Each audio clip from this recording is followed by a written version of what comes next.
തുടർച്ചയായി 4 മണിക്കൂറിന് ശേഷം ഒടുവിൽ വെള്ളക്കവി എത്തി. 400 വർഷം പഴക്കമുള്ള മലമുകളിൽ റോഡ് മാർഗ്ഗങ്ങളൊന്നുമില്ലാണ്ട് നടന്ന് മാത്രം എത്തിച്ചേരാൻ പറ്റുന്ന ചെരുപ്പിടാത്ത നാടായ വെള്ളക്കവിയിൽ. ഇന്ത്യയിൽ ഇതുപോലൊരു ഗ്രാമമുണ്ടോയെന്ന് ചോദിച്ചാൽ സംശയമാണ്. വെള്ളക്കവിയിൽ ആരും ചെരുപ്പ് ധരിക്കാറില്ല.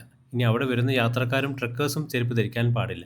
അതിനൊരു കാരണമുണ്ട്. വെള്ളക്കവി എന്ന ഈ കൊച്ചു ഗ്രാമത്തിൽ 25-ൽ പരം പ്രതിഷ്ഠകളുണ്ട്. അവർ ഈ ഗ്രാമത്തെ ശരിക്കും ഒരു അമ്പലമായിട്ടാണ് കൺസിഡർ ചെയ്യുന്നത്. അതുകൊണ്ട് തന്നെയാണ് ആരും ഇവിടെ ചെരുപ്പ് ധരിക്കാത്തത്.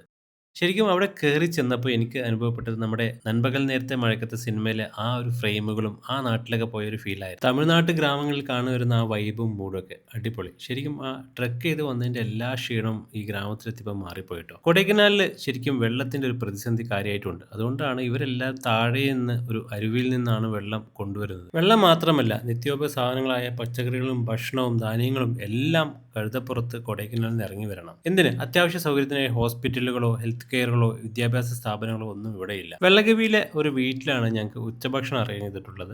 ഞങ്ങളെ കൂടാണ്ട് വേറെ കുറേ ട്രെക്കേഴ്സ് ഉണ്ടായിരുന്നു. കുറേ പേര് കൊടൈക്കനാലിൽ നിന്ന് താഴോട്ട് വന്നവരുമുണ്ട്. അതുപോലെ തന്നെ മുകളിൽ ഇനി പോകാനുള്ളവരുമുണ്ട്. ഉച്ചഭക്ഷണത്തിനായിട്ട് അടിപൊളി വിഭവങ്ങളാണ് ഒരുക്കിയിട്ടുള്ളത്. ചോറ്, സാമ്പാർ, ഉപ്പേരി, അതുപോലെ തന്നെ രസം, മോര് അടിപൊളിയായിരുന്നു. ഞങ്ങളെല്ലാവരും അവിടെ ഇങ്ങനെ ചമ്മറം പടിഞ്ഞിരുന്നു ട്ടോ.